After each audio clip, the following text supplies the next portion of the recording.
Hi, I'm Isabella, a 28-year-old event planner with a passion for cooking and making life easier for the people I love. Right now, I'm standing in my kitchen, surrounded by what looks like a cooking tornado, pots, pans, and Tupperware scattered everywhere. My hair's in a messy bun, and there's flour smeared on my cheek. Why? Because I've taken on the ultimate challenge, prepping a month's worth of meals for my pregnant sister. You're a lifesaver. Olivia's voice comes through the speakerphone as I stir a pot of hearty vegetable soup. Hey, what are little sisters for? I laugh, balancing the phone on my shoulder. How's my future niece or nephew treating you today? Like a soccer champ, Olivia groans. I swear, this kid's going for gold. I smile, listening to her. At 7 months pregnant, she's exhausted, and I know how much she's struggling. That's why I'm determined to stock her freezer with healthy, easy-to-heat meals. Just then, my mom, Karen, breezes into the kitchen. Isabella, darling, what's all this mess? I resist the urge to roll my eyes. I'm making freezer meals for Olivia. Oh, she raises an eyebrow, picking up a container of lasagna. This looks lovely. You know, my work group is having a potluck next week. Mom, these are for Olivia, I say firmly, gently taking the container from her. She purses her lips but shrugs it off. Well, I'm sure you could make extra. You know how important these work events are to me.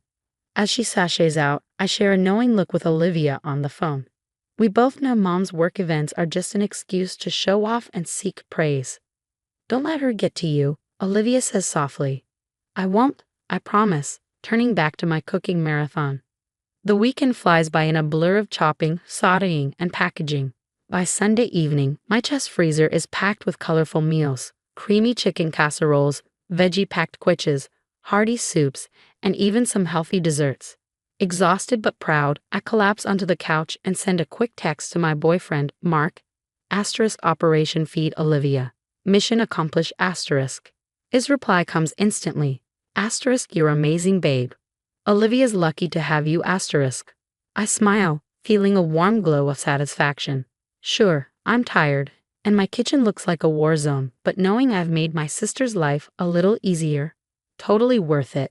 As I drift off to sleep, I can't wait to see Olivia's face when I surprise her with all the food. The next day, after a busy day of event planning, I trudge up the stairs to my apartment, aching and eager to check on my packed freezer. I fumble with my keys, push open the door, and head straight for the kitchen. Time for a victory dance with My voice trails off as I stare at the open, empty chest freezer. What the hell? I blink, thinking I must be hallucinating from exhaustion. But no, the freezer is empty. Panic rises in my chest as I grab my phone and call my mom. Mom, quick question. You haven't been in my apartment today, have you? Oh, Isabella. Perfect timing. I was just about to call you. Your cooking was a huge hit at the bake sale. My stomach drops. Bake sale? What bake sale? The one for my work group, silly. I borrowed those meals you made. Hope you don't mind. It was for a good cause. I grip the phone tighter, my voice shaking. Mom, those weren't for a bake sale. They were for Olivia. I spent the entire weekend making them. Oh, don't be so dramatic. I'll replace them later. Anyway, I've got to run. Diane's giving me the eye about the copier again. Bye, sweetie. The line goes dead. I stand there, shock turning to anger. My phone buzzes with a text from Mark. K babe, how the big reveal go ? I call him immediately, words tumbling out as I explain everything. I can't believe she did this, Mark. Those weren't hers to take. I'm so sorry, babe. Want me to come over? Before I can answer Mark, there's a knock at my door. I open it to find Emily standing there, arms loaded with takeout bags. Thought you might need dinner and a sympathetic ear, she says, her smile fading as she sees my face. What's wrong? I wave her in, and as we settle on the couch, I fill her in on Mom's latest stunt. Emily's eyes widen. She did not, she gasps. God, I'm so sorry. This is low, even for her. Remember when she accidentally wore white to Olivia's wedding? Or when she told my high school boyfriend I had a contagious rash so he'd break up with me before prom? I say, stabbing at my low mien. Emily nods, grim. And don't forget when she misplaced Olivia's college acceptance letters because she didn't want her moving away. I sigh heavily. I just don't get it. Why is she like this? Before Emily can respond, my phone rings. It's Trevor, Olivia's husband. His voice is tense. Olivia's in tears. Your mom just called, bragging about some bake sale. Trev, I'm so sorry, I start, but he cuts me off. Hey, this isn't on you. We know what Karen's like. But I think we need to talk about setting some boundaries for the baby's sake. I nod, even though he can't see me. You're right, this can't keep happening. After we hang up, I turn to Emily, determination setting in. I need to confront her, at her office. Everyone should see who she really is. Emily raises an eyebrow. Are you sure? That's pretty intense. I'm done letting her get away with this stuff, I say firmly. It's time someone stood up to Karen Sullivan. As I start planning my confrontation, I can't help but wonder how we got here. How did my own mother become the villain in my life story? But one thing's for sure, I'm not backing down this time. Karen's reign of manipulation ends now. The next morning, I march into Mom's office building, my heart pounding but my resolve firm. The receptionist tries to stop me, but I breeze past her, heading straight for the marketing department. Where's Karen Sullivan? I demand, scanning the cubicles. Heads pop up, curious eyes following me. A woman points to a glass-walled conference room. Inside, I see Mom, holding court with a group of coworkers. Without hesitation, I burst in, interrupting her mid-sentence. Hey Mom, how was that bake sale? She blinks, caught off guard. Isabella, what are you doing here? Oh, I just thought I'd stop by and thank you for your generous donation to the cause. I say, my voice dripping with sarcasm. You know those meals you borrowed from my freezer? Her colleagues exchange confused glances. A woman I recognize as Diane leans forward. Karen, what's she talking about? Mom forces a laugh. Oh, it's nothing. Just a little misunderstanding. No, Mom, no more lies. I turn to the group, my voice steady.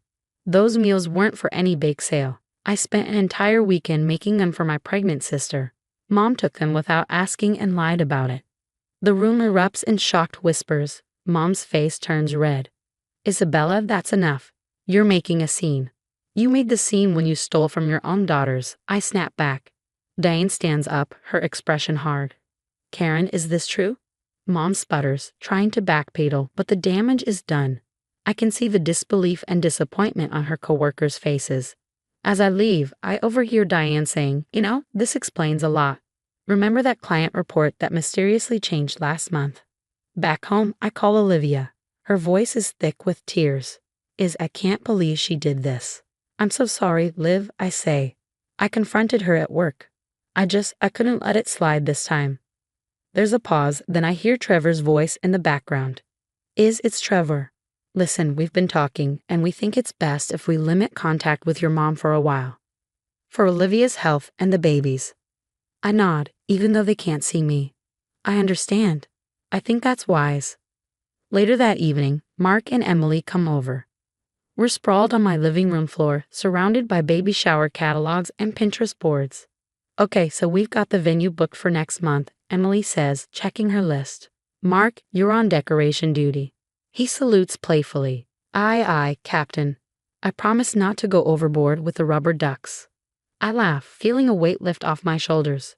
Guys, I can't thank you enough for helping with this. Mark pulls me into a hug. Hey, that's what we're here for. Olivia deserves an amazing shower, and we're going to make it happen.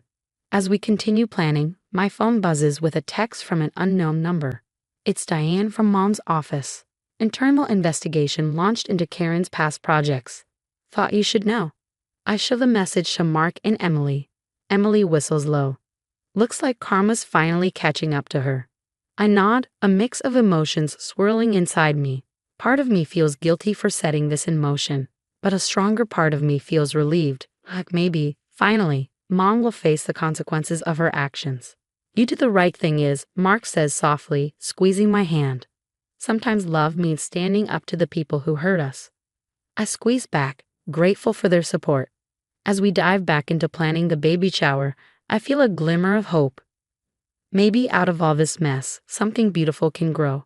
A stronger bond with Olivia, a life free from Mom's manipulation, and a chance to create the loving, supportive family we've always deserved. The weeks following the confrontation are a whirlwind. One day, while putting the finishing touches on Olivia's baby shower decorations, my phone buzzes. It's Diane again. Just thought you should know, Karen's been demoted. The audit revealed some discrepancies in her past projects. I take a deep breath, processing the news. Thanks for letting me know, Diane. As I hang up, Mark walks in, arms full of pastel balloons. Everything okay? He asks. I nod slowly. Yeah, I think so. Mom's facing the music at work. He sets down the balloons and pulls me into a hug. How do you feel about that? Honestly, relieved, a little sad, but mostly free. The day of the baby shower arrives and the venue looks magical. Soft fairy lights twinkle and delicate flower arrangements adorn every table. When Olivia walks in, her eyes widen in surprise. Oh my God, this is incredible. I guide her to the seat of honor, grinning. Just wait till you see what's next. As the party progresses, filled with laughter and games, I slip away to the kitchen. With Emily's help, I wheel out a cart laden with carefully prepared frozen meals. Surprise, round 2, I announce. Olivia's eyes fill with tears. You didn't have to. I wanted to, I say firmly, hugging her tight. You deserve all the support in the world, sis. Later, as we clean up, Olivia pulls me aside. Have you heard from Mom? I shake my head. Not yet. You. She called once, I didn't pick up. Olivia sighs. I think we need to keep our distance for a while.